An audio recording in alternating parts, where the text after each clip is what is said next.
Hi, I'm MicroDrac2, the drone you may recognise from several different videos. And yep, that's me, in Brisbane. You may be wondering how I ended up in this situation. Well, let me explain, while I take a bit of a rest.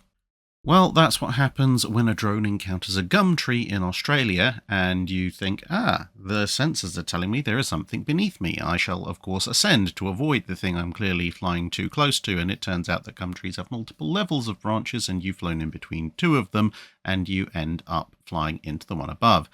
You can probably just about see the base of said gum tree in this shot, which is from early in the same flight.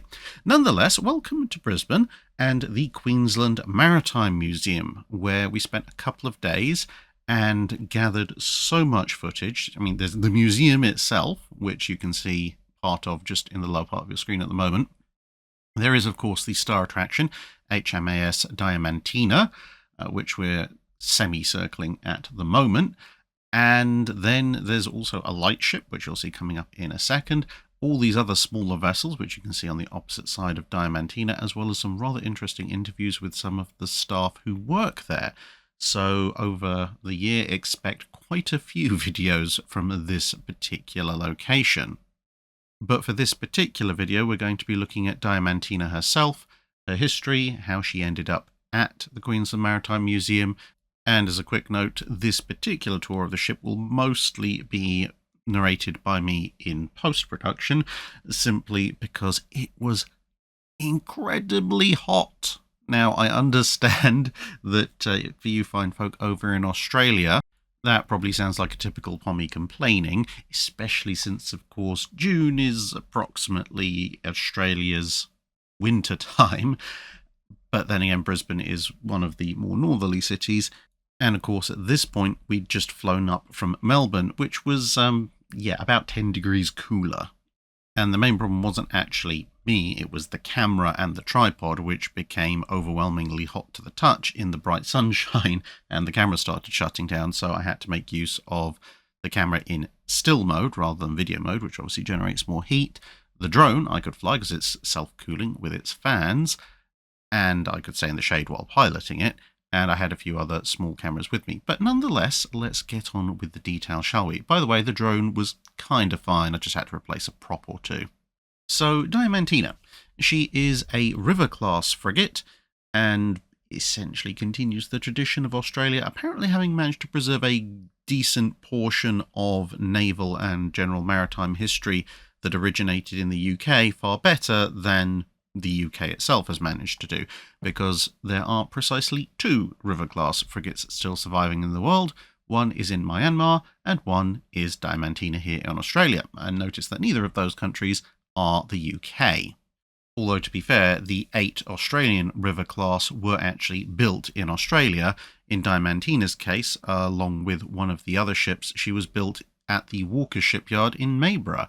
The river-class were quite an important group of ships, as the idea was to combine the capabilities, approximately speaking, of the Black Swan class sloops, which all had to be built to military spec, but were faster, longer range, more heavily armed, and overall more capable than the rapidly built Flower class corvettes, with the fast building capability and therefore somewhat closer to mercantile standards of said Flower class corvettes. And that hybrid vessel ended up being the River class, which was originally supposed to be a twin-screw corvette. As you'll see in a minute, it has twin screws, hence the name. But it was decided that this was a very silly title, and so they were named frigates instead, bringing back a designation that had been out of use for about 70 or 80 years at that point. There were subtle differences between each group of River class produced both within the Royal Navy and for the Royal Australian and Royal Canadian Navies, but generally speaking, they were a little bit heavier than the Black Swans, about the same speed at around 20 knots, and had about the same range of about 7,500 nautical miles. But crew requirements were reduced, partially by using vertical triple expansion engines instead of steam turbines, at least in most of the River class, including Diamantina, and changing up the armament a little bit. Diamantina and her sisters would have only 2 single 4-inch guns instead of the 6 4-inch guns found on a Black Swan class, which would be mounted in 3 twin mounts. But instead of that, the River class would be able to carry even more depth charges than a Black Swan. It had multiple depth charge throwers as well as rails, a fairly heavy anti-aircraft armament for a ship of its size, consisting of multiple Oerlikons and then later 40mm Bofors, and a Hedgehog mortar, which the Black Swan class did not have, at least by default. This optimized the River class to be able to engage submarine targets and defend themselves against air threats, which, as it turned out, were the far more important roles for an anti-submarine convoy escort than the surface action which a Black Swan class could engage in with its 6 guns. Diamantina herself almost missed the Second World War. She was laid down in April 1943, launched almost exactly a year later in 1944, and commissioned once again almost exactly a year later in 1945, each of those dates taking place in April of the various years. But of course, by April 1945, the Axis powers were really on the ropes. Germany would surrender less than a fortnight after Diamantina was commissioned, and Japan was only a few months behind. But for all that, she did see quite an active part in the concluding part of the Second World War, taking part in shore bombardment and supply operations during the Bougainville campaign, and then taking part in a number of surrender ceremonies at various Japanese-held islands, including several that were actually held aboard Diamantina. In common with a lot of escorts, she was fairly quickly decommissioned after the Second World War, which actually put her in a fairly good stead because she was practically brand new. She entered reserves in summer 1946. But almost 15 years later, at the end of the 1950s, the Royal Australian Navy was looking for a research vessel, which was big enough to cover the ocean both below and above the surface and the weather. And so, throughout the 1960s and 1970s, she fulfilled that role in the Royal Australian Navy, obviously somewhat disarmed, because you don't really need a Hedgehog mortar when you're trying to preserve the whales. And from there, she paid off directly from the Royal Australian Navy to the care of the Queensland Maritime Museum, who promptly started refitting her back towards her original World War II standard fit-out.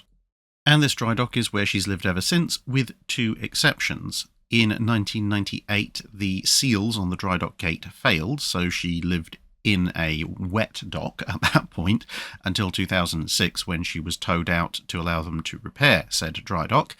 And then about, I think, 4 or 5 years later, there were some fairly big floods in Queensland, which ended up filling the dry dock as well, although that time the gates were in good condition. But since Diamantina has been maintained in excellent condition, although she is in a dry dock, she is still watertight, so she just bobbed around in the dry dock until it could be drained again. And as you can see, she's still there, looking in really good shape. So let's go aboard. We're obviously starting up at the bow. You can see here we have the breakwater, which is rather important because although there's a reasonable degree of freeboard, you will of course have water coming over the bow at semi-regular occasions, since this is a fairly small ship on escort duty. It doesn't really have much of a choice of where it goes or what weather it goes in, and so this is necessary to keep things a little bit dry. Now, when you look at various photos of River class, they do have guns in various positions, and some later models in some navies even have twin mounts, but Diamantina, in common with most rivers, only had a single mount fore and aft. Now, the single mount is in its correct position for World War I, but if you look at some of the refitted rivers in the Cold War period, they had the 4-inch gun moved down to here, which is why you can see this circular mounting plate. The little square mounting plate further back is where the Hedgehog launcher would have been. So if anyone knows where they can find a spare Hedgehog launcher, I'm sure Diamantina would be most grateful. But up one level, you can see here, this is the original position of the 4-inch gun. And interestingly enough, because of course they've had to source 4-inch guns for Diamantina as a museum, she has slightly different 4-inch guns fore and aft. The actual gun itself is effectively the same, but the one you see up front here is in a open-backed but shielded position, so this is a naval mount, whereas the gun aft is the army version. So as I said, exactly the same gun, etc., but it lacks this shielded naval mounting, which is what you would have had historically on the ship, both fore and aft. And then immediately after that, you can see one of the ship's 40mm Bofors sitting there, obviously providing medium anti-aircraft defense from a position that allows it to essentially super fire over the 4-inch gun, which gives it quite a wide arc of fire, around about 270 degrees, so it can defend a fairly large portion of the ship. Now, of course, does this 4-inch gun work, you may ask? That's one of the hallmarks of a well-kept museum ship. Well, let's ask a volunteer. And by ask a volunteer, I mean stick them in the gun and ask them to move it around. And there it goes. So you can see this is the forward gun on Diamantina, training itself nicely to port. You can actually see quite how short-barreled this 4-inch gun was, because although it's a lightweight dual-purpose gun, it really is only meant to poke holes in submarines and throw anti-aircraft shells at aircraft. It's not supposed to get into surface engagements with major warships, which is perfectly fine. That's what bigger escorts and destroyers are for. And of course, not only can you control the horizontal, but you can also control the vertical. So this gun has its full set of rotation, and theoretically, I suppose, could be made operational, but as with a number of museum ships, you find that the area around said museum has gradually been urbanized, so yeah, people in apartment blocks don't tend to take very kindly to close-range shore bombardment. But of course, wherever there is an operational piece of equipment and they'll let me use it, I will of course do my level best to use it. So in the background you can hear me cranking away frantically, obviously in the right-hand position, so this is allowing me to rotate the gun left and right. And with the camera there looking out of those viewing portals, you can get some idea of roughly how quickly you can actually track this thing around, which is surprisingly quick for a weapon that weighs several tons, but at the same time, you can see why there would be a delay in the gun coming into action should a submarine pop up to the surface, because of course the gun crew would have to be doing this. So if the submarines pop to the surface, let's say at 30 degrees off to port, well, okay, I was tracking to starboard a little bit more enthusiastically, but you can still get the idea. It's going to take a little bit of time to bring the gun over to bear, and then once you have brought it to bear, of course, you have to train for elevation. Now, obviously, you would have somebody there, but in this case, I'm just going to move across to this side of things, and now you can see the rate of elevation. That's actually significantly faster through the degrees of training, albeit obviously with limited degrees compared to the rotation, than the rotation motion itself. In this case, I've strapped the camera to my head, hence the slight judder. And just out of the camera view down there was a 4-inch shell. Of course, this is an inert one, but it gives you some idea of the overall size of the thing. It is a one-piece ammunition, so the charge in the brass case and the shell itself are all mated together, and you just feed that into the breech, as opposed to the slightly larger guns, where initially the shell and this brass casing full of propellant would be loaded separately, and then of course once you get up to battleship scale weaponry, that charge becomes multiple bags, either just multiple bags, or in the case of German guns and things like the automatic guns on the Salem, you get a brass charge at the end of the stack of explosive or propellant, because technically propellant doesn't explode unless something's gone very badly wrong. And here's another view of that forward 40mm Bofors. Now, as I mentioned before, the River class initially as conceived would have had 20mm Oerlikons. The 40mm Bofors were a kind of an aftermarket add-on, but by the time Diamantina was launched and commissioned, as we said, at the end of the Second World War, this had become a fairly standard fit-out, hence why she has them.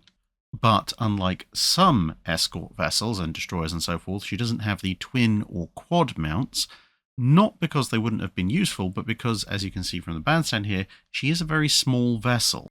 And the advantage of the single 40mm Bofors is that they can be manually trained relatively easily, whereas if you have a twin or quad 40mm Bofors installation, whilst you can manually track with them, it's a lot slower and a lot more involved a process. This way, you don't have to worry about RPC, i.e. remote power control, on such a small vessel. But small spoiler alert, off to the side of the dry dock, they actually have quite a few different examples of various guns that have served in the Royal Australian Navy, both before World War II, in fact, quite considerably before World War II, as well as World War II and post-World War II examples as well, some of which did have RPC. So if you want to review those, it's a simple matter of just stepping off the ship and walking around to the starboard side of the dry dock. You'll notice there's some of the more advanced anti-aircraft installations. But coming back aboard, this particular 4-inch gun you can see is a quick-firing Mark 16 variant, and the engraving on it also indicates that it was manufactured in 1941, so it is a World War II period gun, but probably one that was installed on either a ship or several other ships during the conflict, rather than Diamantina, which of course only was commissioned about 4 years after this gun was. And you can see here over on the right a little lever that is currently set to QF, but also has an SA setting. QF is quick firing mode, but contrary to what you might think, that means that you fire the gun and then you have to manually open the breech, and that will then eject the casing. So essentially you are just firing a single shot and then choosing when to reload.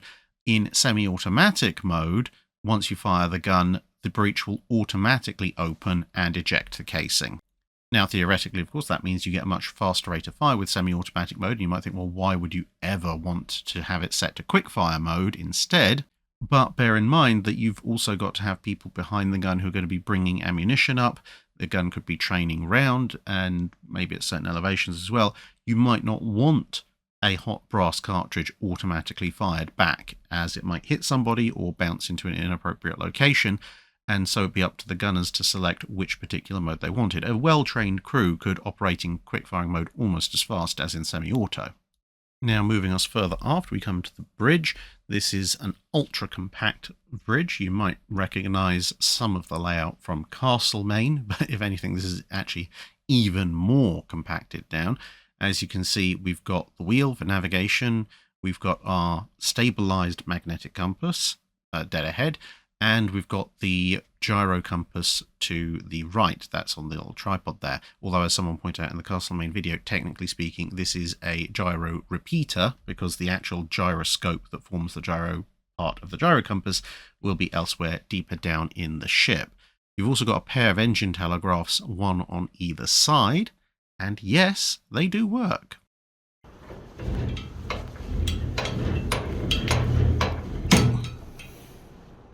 Now, a couple of things you might have noticed. Well, one, why two engine telegraphs? That's because each one is connected to the feed for one of the engines. So port one goes down to the port engine, starboard one to the starboard engine. But you will have also seen that in this particular location, there are no windows dead ahead. And that's because this is, of course, the navigation portion of the bridge. And on a river-class frigate, that's separate to the compass platform, which is the bit you can actually see out of.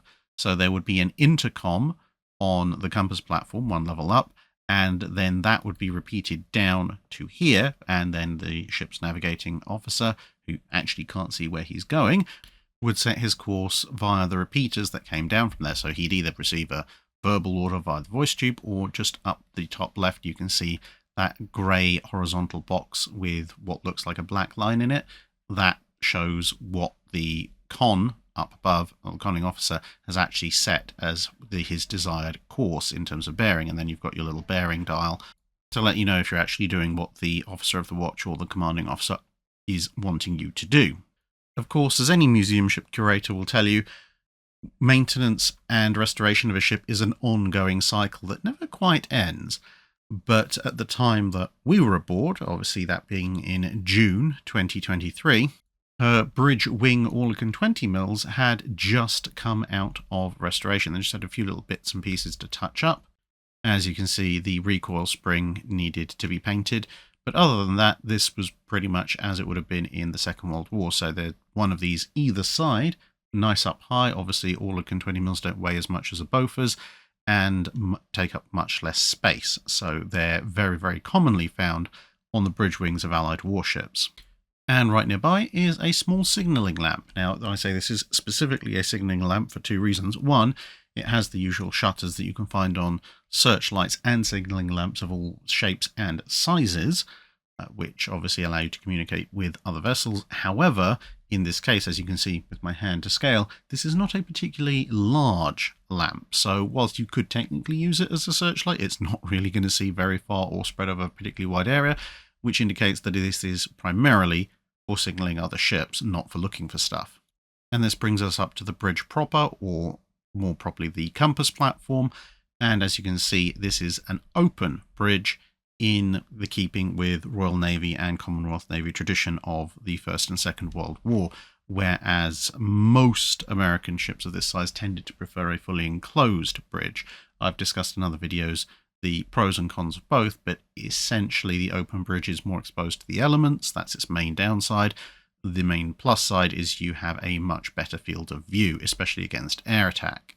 And on the starboard side of the compass platform is this little structure, and it looks a little bit like a wood and tin hut, and that's pretty much what it actually is, because down here you would find the ASDIC office.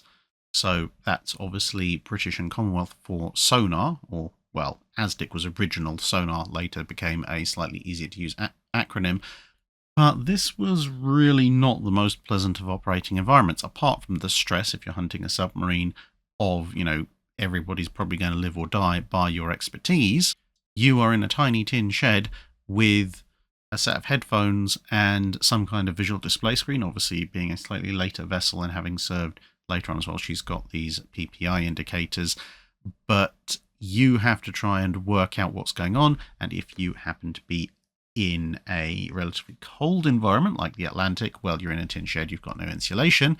And if you're in a warm environment like, I don't know, the Southwest Pacific, well, you're in a tin shed with no insulation, and you've got a bunch of rather heat-generating electronics up there, which, yeah, you're going to cook pretty quickly. And if that wasn't quite enough fun for you, somebody stuck the radar set in here as well, or rather the receiving and tuning portion of it, because obviously the antenna are up on the mast.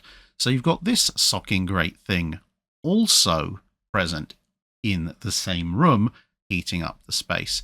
So I can imagine that the ASDIC hut dash, also now technically radar room, I guess, had first call on fans.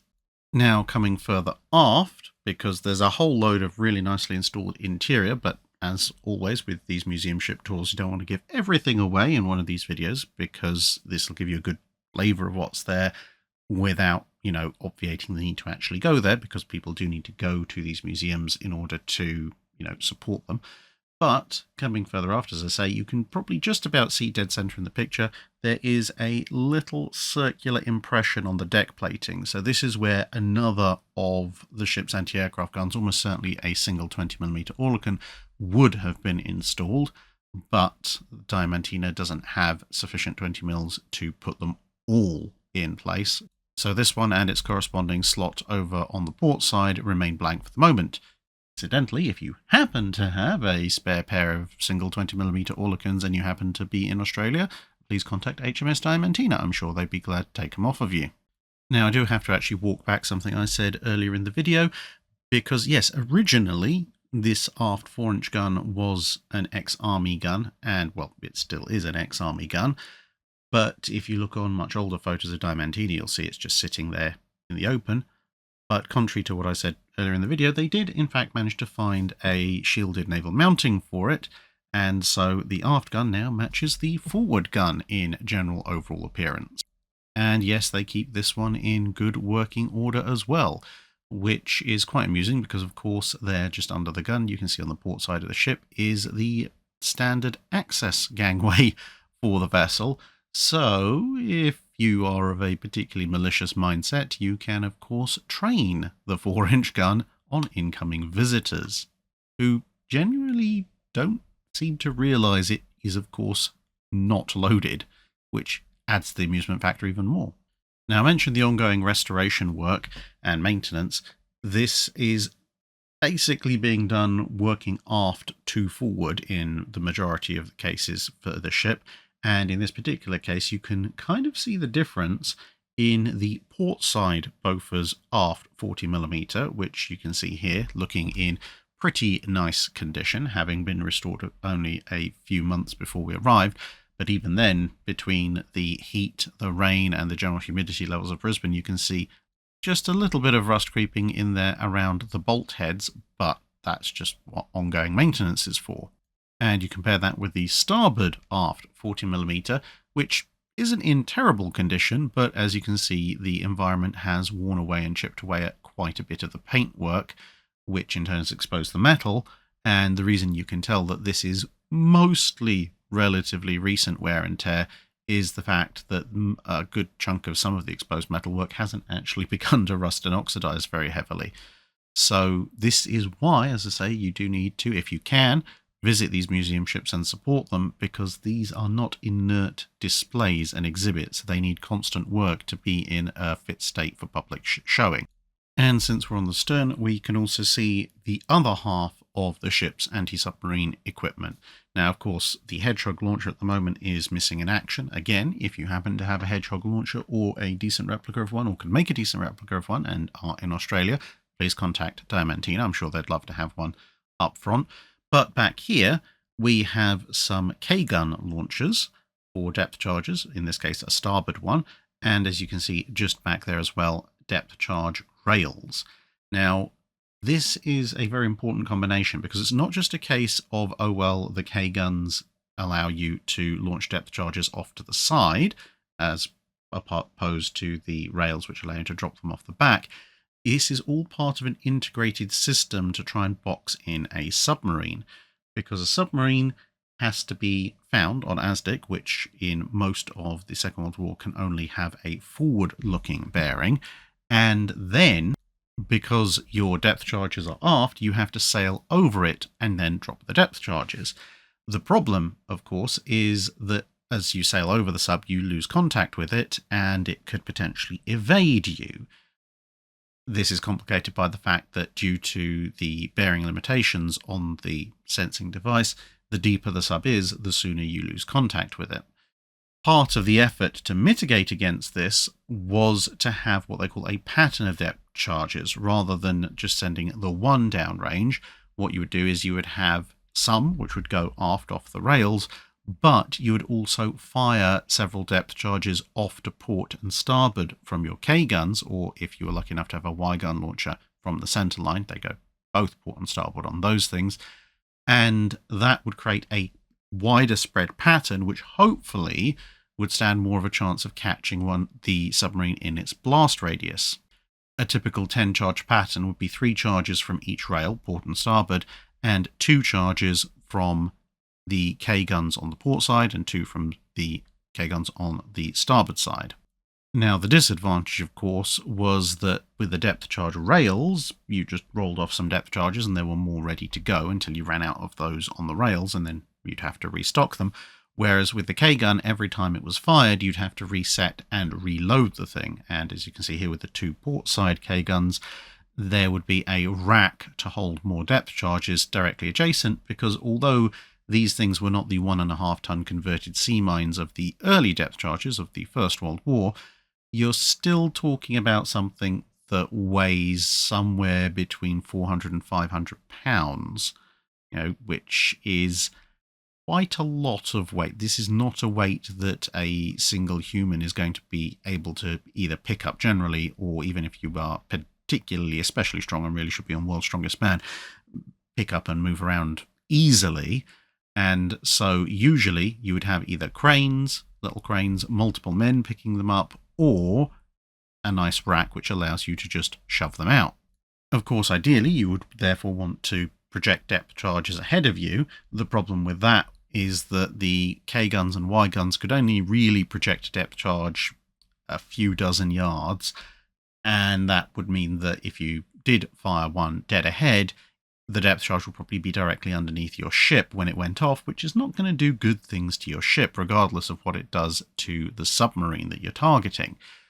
And this was one of the great advantages of Hedgehog, because not only did it allow you to project something ahead while you still had a sonar contact or ASDIC lock on the submarine in question, but the charges were individually smaller, contact detonation only, so when they hit a sub, they could do damage to a sub, but the detonation wasn't anywhere near strong enough to travel through the water and do damage to the ship as well. Later on, when you got launchers like Limbo or Squid, which were considerably more powerful than a K gun or a Y gun, you could project a full-size depth charge over the ship and at a submarine dead ahead of you. But whilst some of the early versions of those launchers were coming in towards the end of the Second World War, they were quite big and quite heavy and not really suitable for a frigate like Diamantina. And so that wraps up our quick look at Diamantina in the Queensland Maritime Museum over there in Brisbane. I do definitely recommend a visit. We've still got to cover some of what they've got in the museum building itself, some of the other ships that they've got on display, like this little light ship that sits in the aft end of the dry dock behind Diamantina, as well as a pearl lugger. There's quite a nice little interview with one of the staff who knows all about that. And I was also lucky enough to be able to sit down for about half an hour and chat with the museum director about the museum in general and some of the direction that it will have going forward and some of the challenges they face. So all of that to look forward to in future videos. And of course, huge thanks to the staff at the museum who made us feel very, very welcome, and to all you subscribers who came out and said hi at various points, including all of you who came out to the dinner with subscribers that we did after our first day at the museum. Which was actually in a restaurant just over to the left of where we took this photo, which also affords a rather nice opportunity to take a photo of Diamantina at night, which is what you're seeing here. So, hope you've been enjoying these looks at the Australian maritime museums and their heritage that they've been preserving, and as I say, doing a better job, frankly, of preserving various elements of British and Commonwealth naval history than we managed to do in the UK at various stages. But nonetheless, plenty more to look forward to. There's more stuff coming from Perth and Melbourne as well, because we got quite a lot done there.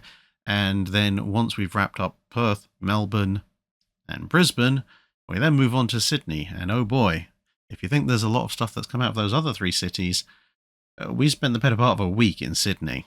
That's it for this video. Thanks for watching. If you have a comment or suggestion for a ship to review, let us know in the comments below. Don't forget to comment on the pinned post for dry dock questions.